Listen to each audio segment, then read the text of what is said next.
Everyone, my name is Tyler Cosby. I will be talking about Microtrends chapter presentation.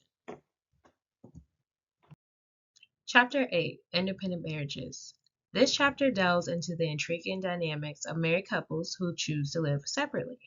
This unconventional arrangement might involve having distinct bedrooms within the same home, embarking on individual vacations that allow for personal exploration, and even maintaining one's maiden name to preserve a sense of identity after tying the knot. Modern psychology reveals that couples who embrace this lifestyle often experience a renewed sense of excitement in their relationship, as living independently can make the relationship not seem boring. This chapter presents compelling statistical insights into the rates of divorce associated with independent marriages, shedding light on both the advantages and the challenges that come with independent marriages.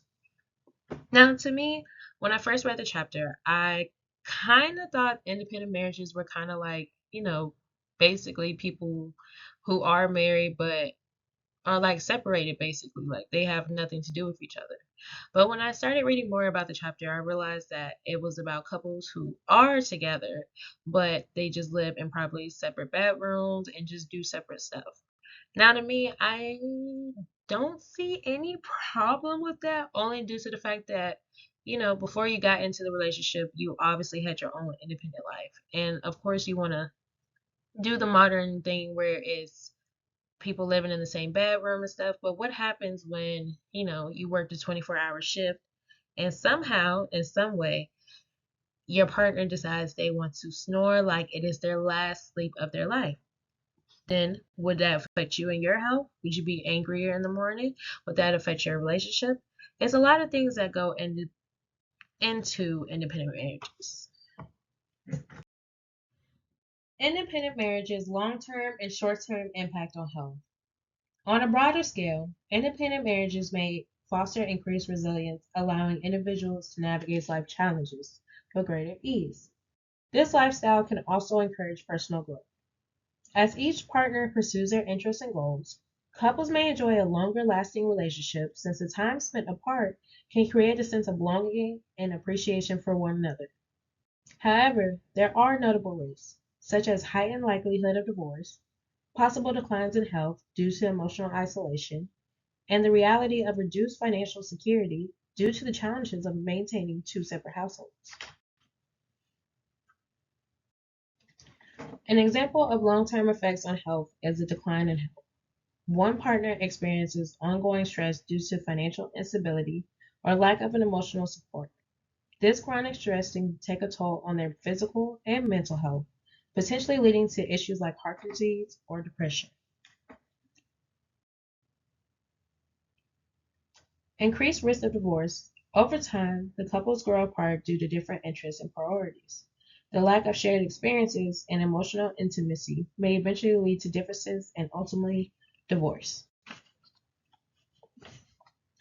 In the short term, couples who live apart may enjoy several benefits, such as reduction in stress levels, improvements in self esteem, and enhanced quality of sleep.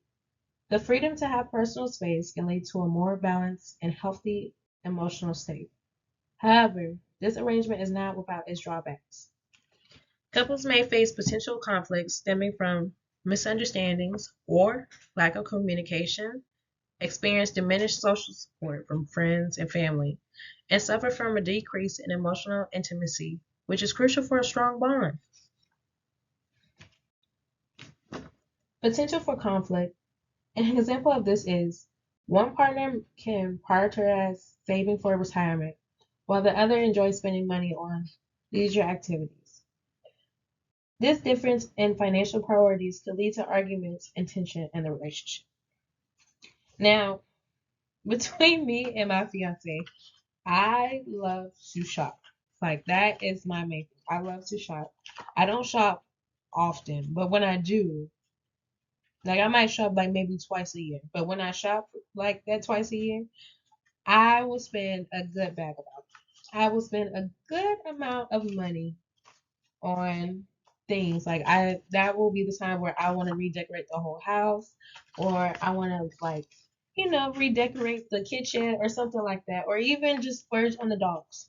That is something I love to do. But he likes to save and he likes to only spend when stuff is necessary.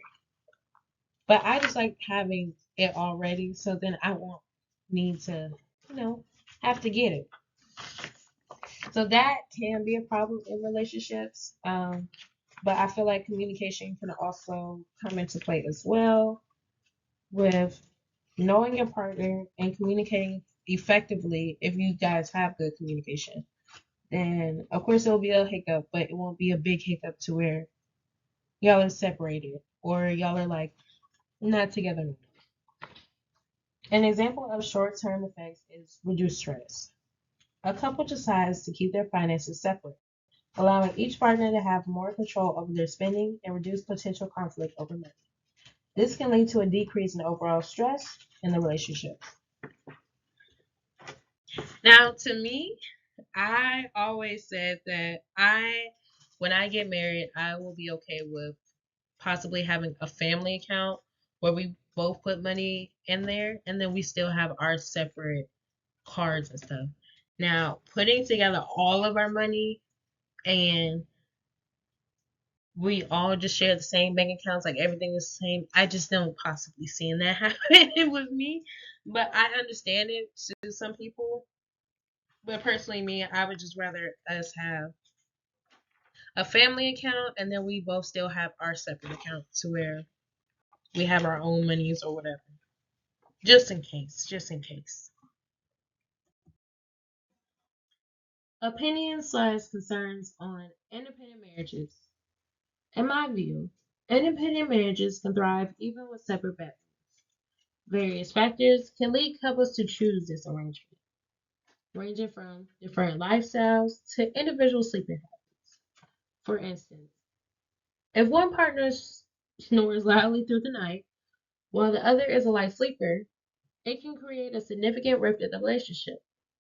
The well rested partner may feel energized and ready for the day, while the other may struggle with fatigue and frustration, ultimately affecting their connection. I firmly believe that for independent marriages to be successful, both partners must share a similar mindset and mutual desires. If one half of the couple craves closeness and intimacy, while the other yearns for a degree of independence, this disparity, the score can this this disparity can sow discord and push them toward a breaking point. Communication is paramount in these types of relationships. It's essential for individuals to discuss their preferences and expectations surrounding independence before committing to this marriage. Establishing this understanding can prevent misunderstanding and help maintain a loving, supportive bond. Chapter 9. Protein Proteiners. This chapter explores the evolution of protein intake over the centuries, highlighting a significant shift in dietary preferences. In recent years, chicken has emerged as the new red meat, particularly among millennials who have been more increasingly aware of the health risks associated with red meat, including its link to cancer and other health issues. As a result, many Americans are prioritizing chicken and other protein rich alternatives. While some diets strictly eliminate red meat, such as certain vegetarian or vegan plans, the Atkins diet still includes it. Interestingly, interestingly, steak and eggs have gained popularity as preferred protein sources for those who are mindful of their dietary choices. It's important to note that processed meats generally pose a higher health risk compared to unprocessed red meats. Research indicates that the likelihood of experiencing negative health effects increasing with higher consumption of red meat. Data shows that baby boomers are more inclined to enjoy steak daily compared to millennials who are progressively focusing on healthier eating habits. Now, I have tried the steak and eggs, and I'm gonna say I have been in love with it. I have got my steak and eggs from Panera, and it's like a little sandwich, and I have fell in love with that, and that's every time I want to eat it. So I don't think all millennials are like that, because I'm a millennial, but I will say that steak and eggs are a good thing, and We are trying to focus more on trying to eat more healthy because we are seeing what is happening with the older generation. Long-term and short-term effects of red meat. Long-term positive effects is muscle maintenance and nutrient source. The protein in red meat can help maintain muscle mass, especially in older adults. Red meat provides essential nutrients like iron, zinc, and vitamin B12, which play an important role in various bodily functions. Like I said before, adequate protein intake is essential for maintaining muscle mass, especially as we age. Proteins play a role in bone health and can reduce the risk of osteoporosis. Long-term negative effects is increased risk of chronic diseases and weight gain. High consumption of red meat, especially processed meat, has been linked to an increase of risk of heart disease, type 2 diabetes, certain cancers, particularly colorectal cancer, and overall mortality. Red meat can be high in calories and saturated fat, which can contribute to weight gain over time if not balanced with other dietary choices and physical activity. In people with pre-existing kidney conditions, very high protein intake may put extra stress on the kidneys. Some studies have linked high consumption of red and processed meats to increased risk of certain cancers, although this may be more related to other factors in those foods than the protein itself.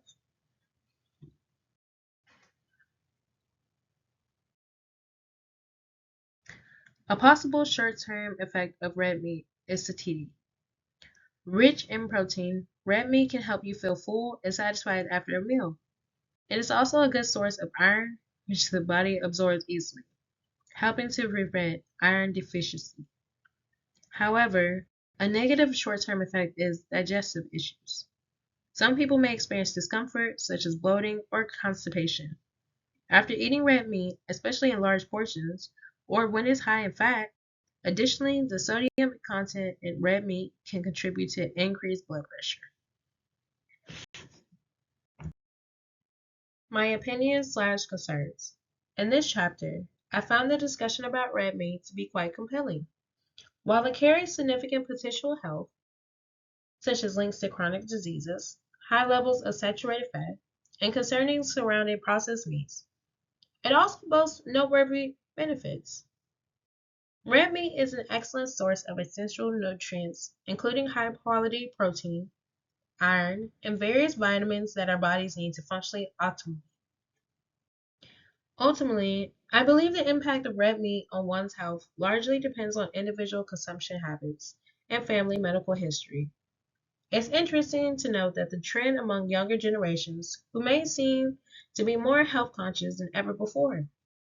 Many individuals today choose to forego red meat or adopt a vegan lifestyle, influenced by health classes, awareness campaigns, and the dietary choices of older generations. This generational shift highlights a growing emphasis on nutrient and wellness, reflecting a more informed approach to dietary choices. Chapter 10, Left Behind. This chapter examines the significant advances women have made in various domains, surpassing men in social, financial, and economic aspects.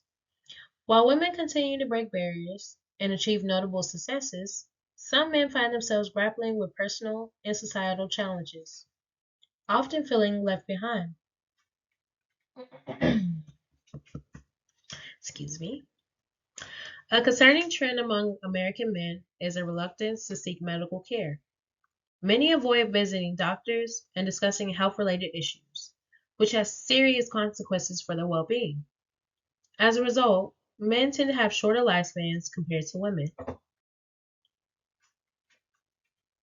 The statistics are striking. Men are nearly twice as likely to die from heart disease, which underscores the urgent need for improved health awareness and proactive measures in this demographic. Addressing these issues is essential not only for the health of men, but also for fostering a more balanced societal landscape.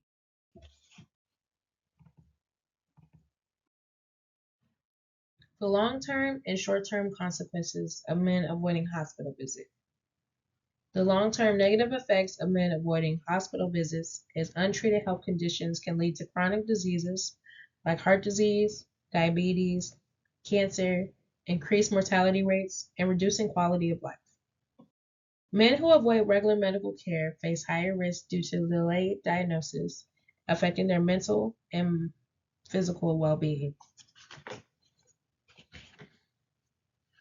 The short term effects of men avoiding hospital visits can result in misdiagnosis, worsening pre existing conditions, and increased risk of acute illnesses. Many serious health issues like high blood pressure and certain cancers often show no early symptoms and may go undetected without regular checkups.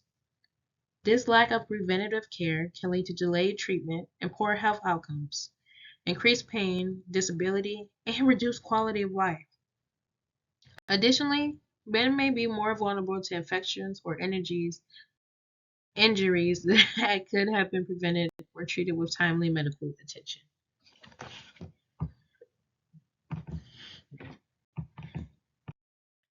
My opinions/concerns. American men who avoid visiting the doctor are at high risk for developing serious health problems, experiencing a lower quality of life, and facing premature death. It's crucial for men to prioritize their health and seek regular medical care to prevent diseases. I share this perspective with the book. Women are making strides in various fields while managing to maintain their overall health. Men need to understand that just because they don't go to the doctor doesn't mean everything is fine.